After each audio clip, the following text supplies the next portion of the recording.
Hello friends, welcome to Chhotu Motu classes. आज हम इस क्लास में इडियम्स के बारे में पढ़ेंगे। इडियम्स हम अपने डेली लाइफ में जो सेंटेंस यूज़ करते हैं उसमें हम इडियम्स का यूज़ करते हैं। इडियम्स और फ्रेजेस का यूज़, इडियम्स को हिंदी में मुहावरे कहते हैं। मुहावरे हम जनरल कन्वर्सेशन में यूज़ करते रहते हैं हिंदी में, लेकिन हमें यह नहीं पता होता कि इसका मतलब क्या है। जैसे फर्स्ट है हमारा सेंटेंस, घुमा फिरा कर बात करना। इसको हम ये एक मुहावरा है, घुमा फिरा के बात क्यों कर रही है, घुमा फिरा के बात क्यों कर रहा है, सीधे सीधे बोल, हम ऐसे बोलते हैं। इसको हम इंग्लिश टर्मिनोलॉजी में यूज़ कर सकते हैं, जैसे beat about the bush. Beat about the bush इसका मतलब होता है घुमा फिरा कर बात करना। जैसे हम इसका सेंटेंस बनाएं तो speak clearly, I don't like to beat about the bush, कि साफ साफ बोलो, मुझे घुमा फिरा कर बात करना पसंद नहीं है। हम डेली लाइफ में जो सेंटेंस यूज़ करते हैं हमारी वोकैबुलरी में रहता है कि हम सबको बोलते रहते हैं कि सीधे बात करो, घुमा फिरा के बात मत करो। तो हम उसको ऐसे भी बोल सकते हैं, speak clearly, I don't like to beat about the bush. Second sentence है हमारा बाल बाल बचना। बाल बाल बचना, इसका जो इंग्लिश ट्रांसलेट है वो है क्लोज शेव। क्लोज शेव मतलब आप जैसे किसी का एक्सीडेंट हो जाता है और वो बच जाते हैं, तो हम उसे बच जाते तो ऐसे बोलते हैं, अरे मैं तो बाल बाल बच गया, मेरा एक्सीडेंट हो गया था बट मैं बाल बाल बच गया।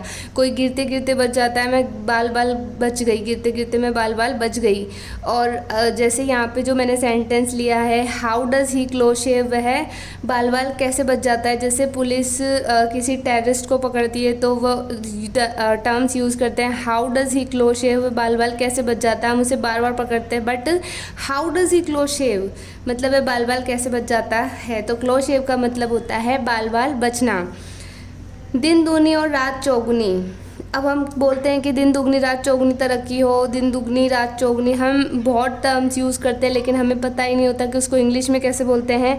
इसका इंग्लिश ट्रांसलेट होता है by leaps and bounds, by leaps and bounds. जैसे इसका सेंटेंस बनाते हैं, if you work hard you will get along by leaps and bounds. यदि तुम कड़ी मेहनत करोगे, अगर तुम कड़ी मेहनत करोगे तो दिन दुगनी रात चौगुनी तरक्की करोगे। अगर तुम कड़ी मेहनत करोगे तो दिन दुगनी रात चौगुनी तरक्की करोगे। फोर्थ इडियम से हमारा तारे गिनना। इसको हम इंग्लिश में ट्रांसलेट करते हैं to be restless, to be restless, to be restless. जैसे ये होता है, जैसे इसका मतलब बेचैनी भी होता है, किसी को बेचैनी होती है तो भी हम बोलते हैं तारे गिनना, टू बी रेस्टलेस, टाइम नहीं निकल रहा तो भी हम ये इडियम्स यूज़ करते हैं। इसका सेंटेंस बनाया, when the son did not come home at night, जब बेटा रात को घर नहीं आया। The mother spent the night to be restless, तो मदर ने रात तारे गिन गिन के निकाली, मतलब बेचैनी से निकाली। तो हम यहाँ पे यूज़ कर सकते हैं टू बी रेस्टलेस। इसके बहुत सारे सेंटेंस बनते हैं जो हम डेली यूज़ भी करते हैं। आँखों में धूल झोंकना, to throw the dust into one's eyes, या to throw the dust someone's eyes. हम इसको ऐसे भी बोल सकते हैं कि आँखों में धूल झोंकना। अब इसके बहुत सारे सेंटेंस यूज़ करते हैं हम कि वो मेरी आँखों में धूल झोंक रहा है, मुझे ऐसे बोल के मेरे से झूठ बोलते हैं। जैसे यहाँ पे जो सेंटेंस है, give my whole money back, you can not throw dust in my eyes. जैसे तुम मेरी पूरी मनी वापस करो, तुम मेरी आंखों में धूल नहीं झोंक सकते। इसका एक सेंटेंस ऐसे ही बन सकता है, जैसे जो टूरिस्ट होते हैं वो भी क्या करते हैं, जैसे ये जो फॉरेनर्स होते हैं, फॉरेनर्स से जैसे टैक्सी वाले बहुत मनी ले लेते हैं थोड़ी सी डिस्टेंस भी ले जाने के लिए, तो वो भी उनकी फॉरेनर्स की आंखों में धूल झोंकते हैं। जैसे हम इसका इंग्लिश सेंटेंस बताया, the taxi driver in Shimla throw dust in tourist eyes and take too much money for a small distance. और नेक्स्ट है हमारा जले पर नमक छिड़कना। To add insult to injury, जैसे जले पर नमक छिड़कना, पहले नुकसान हो रहा है उस पर और नुकसान कोई कर देता है, या फिर पहले से ही कोई इंसान फ्रस्ट्रेट है और कोई उसका फिर से मजाक बनाता है या कोई बुराई करता है तो उसे बोलते हैं जले पर नमक चढ़ाया, या कोई नुकसान हो जाए। जैसे फर्स्ट सेंटेंस है हमारा, first they lost the match, एक तो वो मैच हार गए।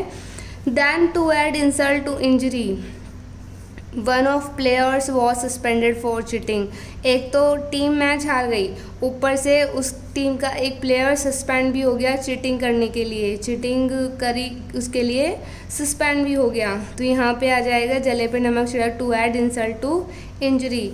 आग में घी डालना, add fuel to the fire, add fuel to the fire, why are you adding fuel to the fire, क्यों आप आग में घी डाल रहे हो। चेहरे पर हवाइयाँ उड़ना, जैसे इसका मतलब होता है डर लगना, भयभीत होना, या भीगी बिल्ली जो हिंदी में टर्मिनोलॉजी यूज़ करते हैं, इसका इंग्लिश मीन होता है टू बी टेरिफाइड, टेरिफाइड होता है भीगी बिल्ली, जैसे डर जाना। आई was absolutely terrified when I hear the door opening, जब डोर ओपनिंग हुआ तो मैंने सुना कि डोर ओपनिंग हुआ तो मैं बहुत घबरा गया या मेरे चेहरे पर हवाइयाँ उड़ गई। I was absolutely terrified.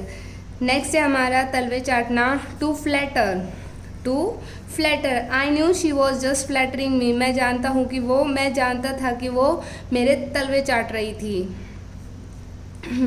जान में जान आना, to heave a sigh of relief, to heave a sigh of relief, to heave a sigh of relief. We both heaved a sigh of relief when she left, जब वो चली गई तो हम दोनों ने राहत की सांस लिया, हमारे जान में जान आ गई। दांतों तले उंगली दबाना, टू बी सरप्राइज्ड, दांतों तले उंगली दबाना, to be surprised. Everyone would be surprised seeing such a strong wrestler, मतलब उस पहलवान को देखकर, स्ट्रॉन्ग रेसलर को देखकर हर कोई दांतों तले उंगली चबा लेगा।